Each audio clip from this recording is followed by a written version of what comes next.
Hello, my name is Yenziwe Silondiwe Zondi. Welcome to my video demo about Assignment 1. In Assignment 1, we have been given a scenario about a user named Hera who has been struggling with deciding what to eat on busy days. And the user was hoping to simplify meal options based on the time of day. In my assignment, I have tried to make an easy to use application to accommodate the user's busy days without causing confusion or delays. As you can see in my app, I have 2 pages. One is the main activity, which is the launcher page, and then we have what I have named Suggestion 1, which will give you the results. As you can see in the main activity page, we have 2 text views. One is for the title and one is to give Hera a greeting bar. And then we have an edit text where it allows the user to input the time of day.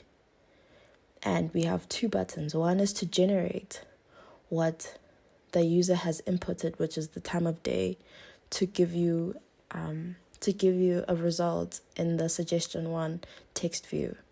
And then we also have the exit button that allows the user to exit from the main activity page.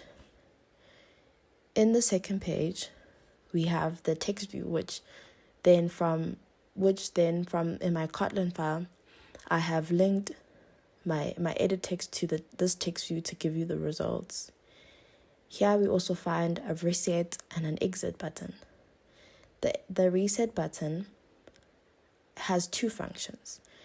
One is to clear both the edit text and the text view for the results and the input, and to also take you back to the launcher page, which is my main activity, to allow the user to input whether it's the same thing or a different time of day. In my code, you'll see that there's a private latent variable. This is essentially used when each variable doesn't have a label to basically allow it to be identified in my main activity class. We then come to my override fun, where we declare all my variables and give it functionality. As I had said earlier on, that my generate button is to help generate what has been written in the edit text to give you an answer in the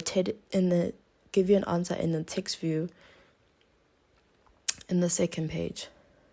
Here we also find error controlling code, which in my case is an if statement that says time of day is empty and gives you a toast when the user has not inputted, and also restricts the user from going from the main activity page into Suggestion 1 activity page, and gives them a toast that says enter input please.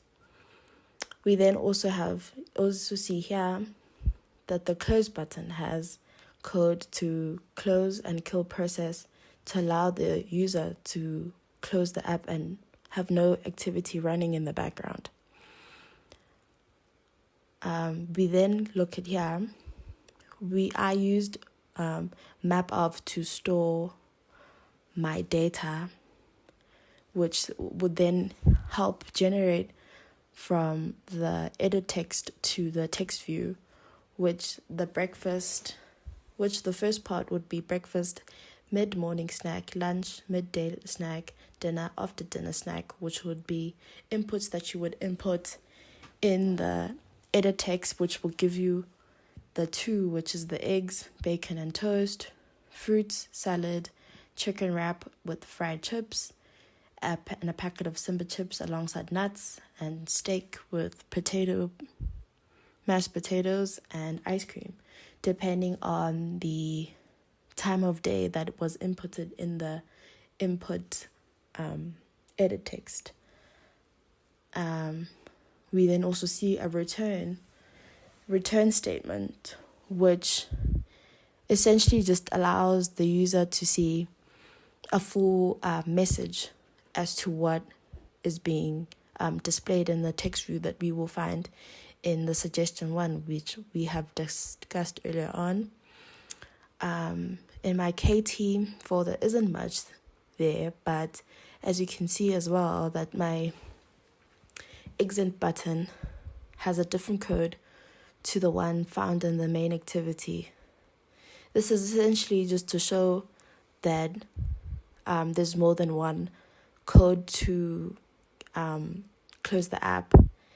And as you can see as well, that I've created a toast in the reset button just to show and to also prompt the user that it's been cleared and has returned to the main page, and they can essentially continue to write anything.